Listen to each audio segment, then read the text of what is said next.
I wanted to create a game that lets them see the weird things that board games can do. Doing great, buddy. Leave that. Patchy. Stab. Deer. At 8 tons, I'm gonna set myself on fire.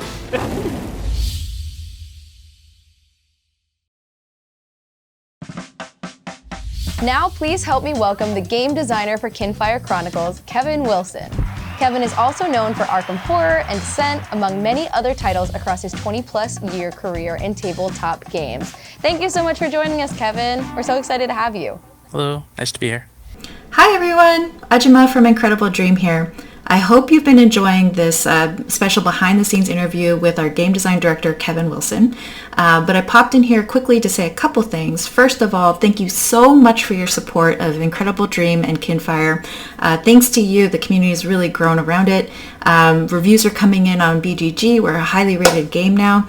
And it's just been such a thrilling and very fulfilling experience for myself personally, but also for all the team. So on behalf of the team, thank you so much.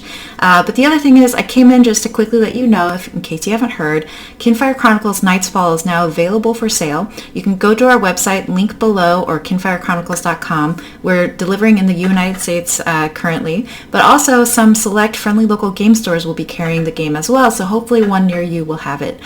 So please do hurry. As I mentioned before, the ratings have been really great and the reviews have been great. Stuff is just flying off the shelf. Supplies are a bit limited, but we hope that this is the sign of much more to come. So thank you again. Please check us out, and thank you all for your support. Bye. All right, so you've had clearly a very long career in board games. So what is different about Kinfire than any other game that you've worked on? What have you learned? What's been a different challenge? Something that, really showcases this game as something different from anything else that you've done before? Well, I'd have to say that this is one of the largest games I've ever worked on, for one thing. It's a lot of content. But I would also have to say that one of the big differences was thinking a lot more about just the player experience, trying to create more of sort of like a video game tutorial leading you into the campaign as you go, so that you're not having to learn all the rules up front, but you're kind of getting eased in a little bit more. So. Right. I love that part. It makes it a lot easier to jump into the game, which can seem daunting because it is so big. And Quest 1 and 2 really shows you the game, and you kind of play through it in a very natural way and learn the rules.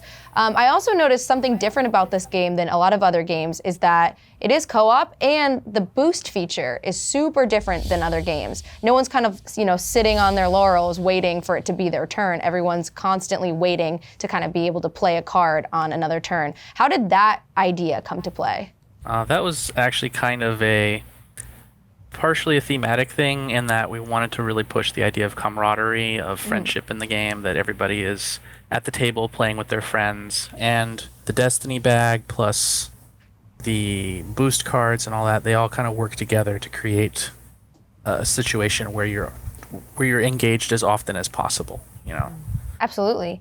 So when you were designing this game, who is the audience that you had in mind? Who are you designing for? Well, I mean, obviously I'm partially designing for people who already know my games, folks who've played Descent and Arkham Horror. So I didn't want to create a game that was too dumbed down for them. I wanted to create a game that specifically invites people into the hobby, into board gaming, and lets them see kind of the weird things that board games can do, and that you can have a table full of friends and have this kind of very different experience than I think what a lot of people would be expecting from a board game. Yeah, absolutely. So going on to expectations, we only played through Quest 1, 2, and then walked around the town of Vinna a little bit. So that's basically kind of your tutorial level of the game. What can we expect going forward as we move through more quests? Are there different kinds of monsters? What hidden surprises does the game have for us?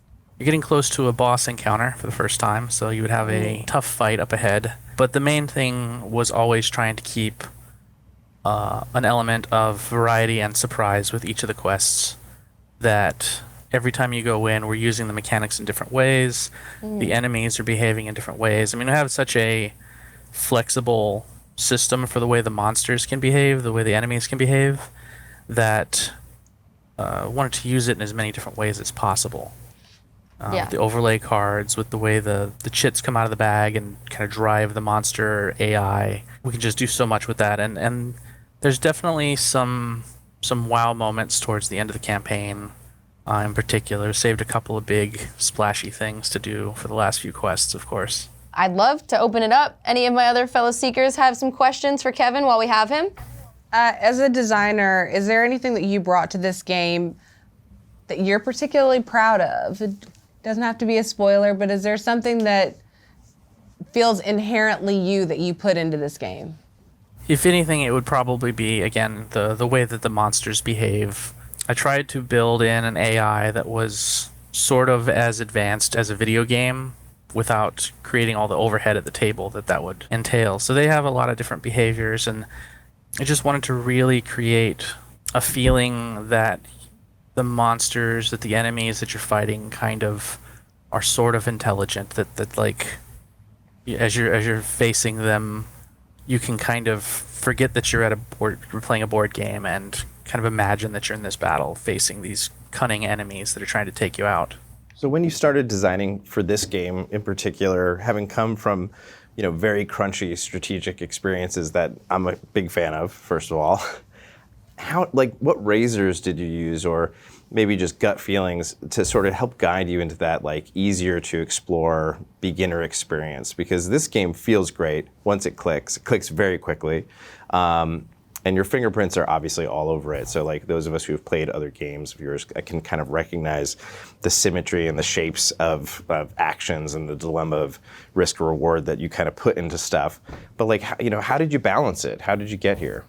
I think one of the biggest things that went into kind of creating more of an inviting experience was actually in the creation of the battle maps and the way that they work. Rather than have a grid or a buildable map like in Descent or something, the maps are much more abstracted in Kinfire, and they're more kind of intimate. They're a little bit more of a knife fight in a phone booth kind of thing.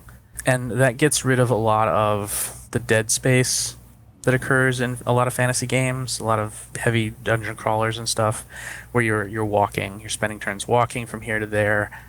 And I've always kind of said that movement in a game is often a series of stop signs. It is telling the players, no, you can't do that yet. No, you can't do that yet. Wait another turn, then you can do that. So trying to create, still making locations, your positioning on the board matter, but making it matter in different ways than just trudging across the map all the time. One question that I wanted to ask was specifically about how it seems like it's going to be a pretty long campaign, and so what went into the choice of making it sort of a deck building thing, making your characters stronger over time as opposed to classic just upping your stats or whatever? I love variety in a game. That's my bread and butter, is I want the game to play out differently every time. And a deck building mechanic is a really nice way to have characters kind of unfold over time, and you can kind of try them out in different ways. Each group that plays the game can play the characters in different ways. One group's NAS might play completely different from another group's NAS. And I want to create that sense of exploration of let's try this and see what happens. And those moments of, dreaming the dream, if only this can come together like this and this and this, we can have this enormous explosion of damage that we can pull off and take out the monster in one shot.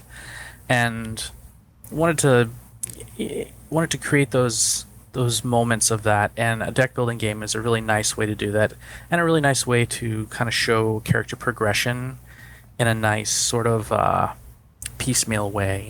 You can stay the night at the inn and get rid of some exhaustion cards and swap in a card or two, and go shopping in town and buy a new sword, train with a martial artist and learn a new move, different things like that. But it really gives us a lot of room to create an adventure, to create a campaign, and to have tangible benefits for the players as they go along.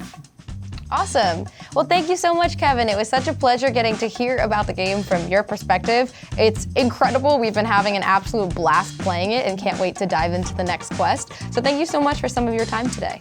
Thanks for having me. Bye.